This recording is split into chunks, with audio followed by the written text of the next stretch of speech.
dadkeeni oo ehelkeeni aha oo walaalaheen aha oo waalidkeen aha oo dad jiran ay ku jiraan oo dad waayeel ay ku jiraan oo caruur ay ku jiraan ayaa guryahoodii oo dhan u biyihii qaaday wixii ay haysteenna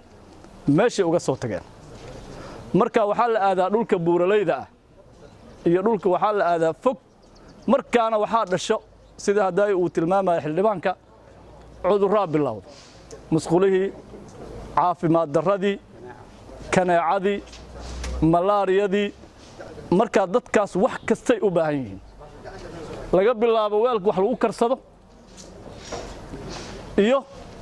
wixii la karsanayay iyo dharkii la xiranayay wax kasta oo baahi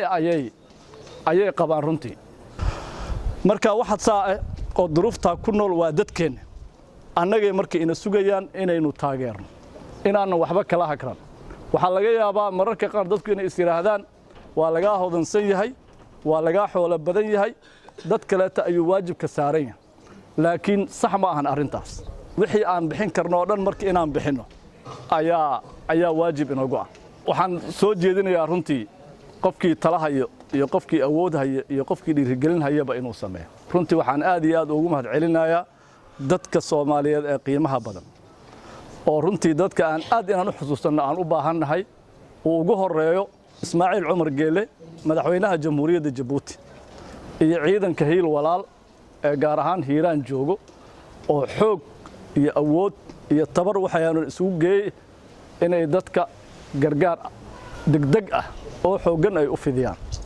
sidoo kaleeto dadka Soomaaliyeed ee gobolada dalka jooga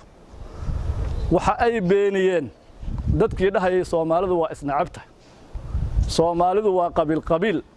Soomaalidu waa islaynayaan Soomaalidu isuma gurmanayaan warka waxa beeniyay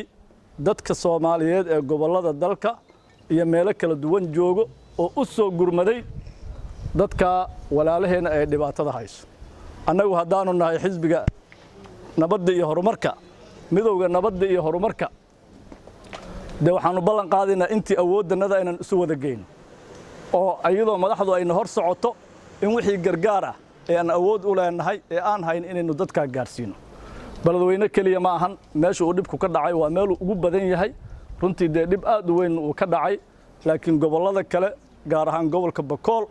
iyo meelaha dhibka uu ku dhacayna inaan garab istaagno ayaa iyaduna waajib inagu ah waana garab istaagayna hadii Ilaahay yiraahdo gudoomiye madaale dadaalka weyn ee uu sameeyay isagii iyo gabdhaha xisbiga ee ay u gurmadeen sidii dadka loo gargaari lahaa oo loo sameyn lahaa waa lagu yaqaanay